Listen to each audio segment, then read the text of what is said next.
I wanna be the very best. Like no games out right now. Putting copyright laws to the test. Look, our game has guns. Palworld has taken the gaming world by storm and has surpassed the expectations even of the studio that made it. It's gone on to be one of the most popular games on Steam of all time and has sold over 19 million copies.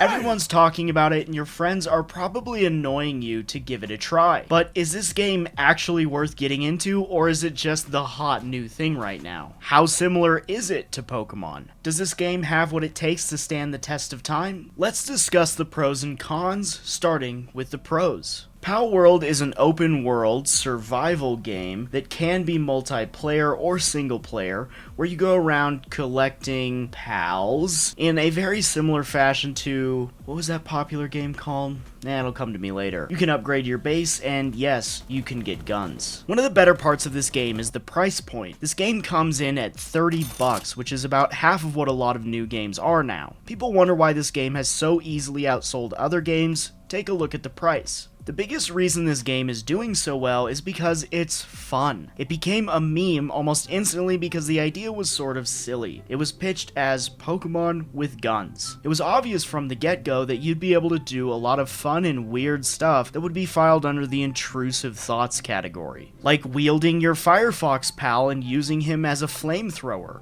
or launching a PAL from a rocket launcher. So there's a lot of wacky stuff to do, and the game takes a fun-first approach. Finally, the game just worked. No stores, no microtransactions, $30 and you have the full game on time with minimal problems. There are a few bugs here and there which have been tidied up, but for the most part this game had a strong release, which has been a problem for a lot of games lately. As with any games, there are of course some downsides as well. First of all, there has been plenty of reported bugs. People falling through the floor, T-poses, launching off of Pokeballs, etc. There's always expected bugs in any game release, although it has been minimal. The next issue with this game is it copied Pokemon. It's no secret Palworld's use of intellectual property is sus, and people have been shocked that Nintendo, a company notorious for going after infringers of copyright, hasn't stopped this game in its tracks. I used to play a lot of Pokemon games, and even had a lot of Pokemon training cards. Up to the 3rd generation, I was pretty obsessed and a big fan, although I did move away from Pokemon. Now I have to say there are many of the pals in Palworld that were immediately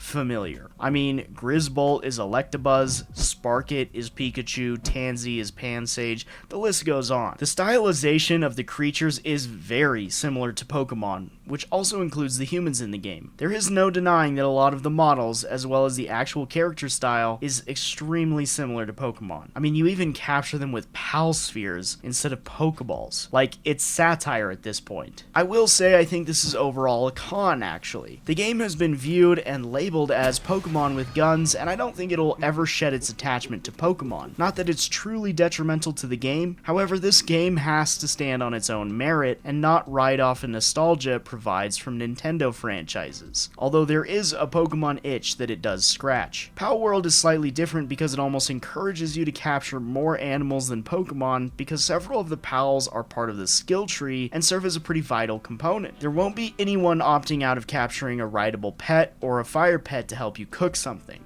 Which brings me to the final point, which is the overall gameplay loop and the content in the game. The world is beautiful, but the map itself is the same every time. It's giant and makes referencing everything better, but there isn't as much of a randomness to it as I had thought, which means all of the landmarks and prime locations of the bosses will be the same for everyone. Once you strip down the PAL element of this game, you're left with a very, very basic survival game. Of course, the game is all about pals, but at the same time, the core gameplay of everything else is extremely familiar. The same loop of punching trees, gaining resources to level up and make better furnaces, upgrade your weapons and armor. It really lacks variety outside of the pals. The combat itself also feels kinda clunky. Hitboxes are a bit weird, the movement of your own character is kind of rough. The balancing is also a bit wonky as it seems some fights are over instantly and others are much more challenging. Even if you try and fight a monster just a few levels higher, they may destroy you. The combat definitely leans pretty heavily on the pals sometimes. Even when you add pals into the overall game, you have an endless loop of running around a map, looking for new pals, capturing new ones, and maybe incorporating them into your base or your party. There's 137 pals in Palworld so far, so you will eventually run out of new friends to make. But there's still plenty to explore regardless, which is good because this game progresses kind of slow. To put it in perspective, level 50 is the max, and even after playing 15 hours, I was at 20-ish. Maybe I should have managed my expectations better, but this game seemed really sandboxy to the point you could do almost any dumb idea in your head, which is kind of true, kind of not. It's an open world sandbox game, you have tons of freedom,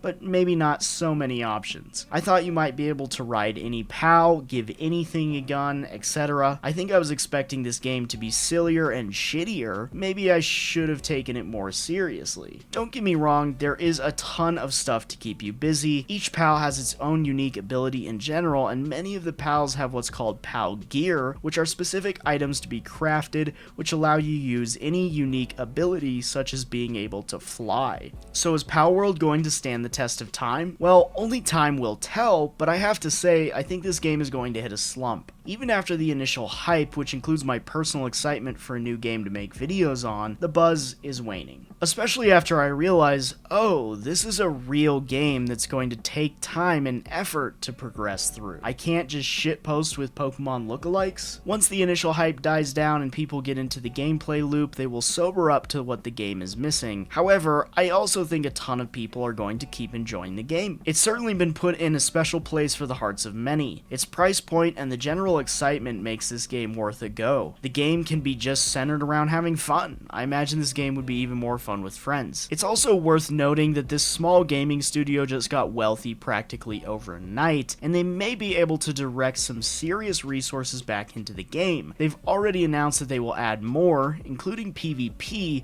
which could be amazing. It sounds like they plan on adding a lot of content and improvements. Is Palworld worth buying? I would say, yeah, absolutely. Especially if you have a group of friends who want to try it together, I imagine you will certainly get your money's worth. This game sits at a reasonable $30, and it has enough content and is polished enough to make that reasonable. If you have a gaping hole that needs something like collecting Pokemon, this is your best bet. It's just a good, solid, complete game with no microtransactions or other BS that's just fun. A fun game to chill out with your pals. This game is good, however I think its memeability, its humor, and fun-first approach, mixed with the media attention, made this game blow up to the extent it did. It seems like a lot of people hopped on board to spite Pokemon in general as well. I have to say this game is a little overhyped for sure. The novelty will wear off for the majority, but it doesn't really matter. This happens with all games. I think what you'll have left is a fun little game that tons of people will still enjoy for a long period of time. There's plenty in the game to keep a lot of people busy for quite a while. So, is Palworld overrated? I think because of the amount of hype surrounding this game, yeah, I do think it is a little overrated. People are saying this game is going to be dead in no time, but I'm sure there's going to be some hardcore Palworld enjoyers in the foreseeable future. So, overrated? Yes. Worth buying? Fun? Good to play? Also yes. And honestly, this little gaming studio kind of came against all odds and made something that a lot of people really enjoy and something that clearly a lot of people are craving. And I do believe there's a lot more in store for the future. So you tell me, what do you think about Palworld? There's a lot to say on this game. Thank you so much for watching. My name is VonClayton Gaming, and we are going to be making gaming videos until the end of time. Thank you so much for watching. Leave a like if you like this video, leave a comment if you have something to say, and don't forget to subscribe forever and ever, because we are going to be making gaming videos until the end of time.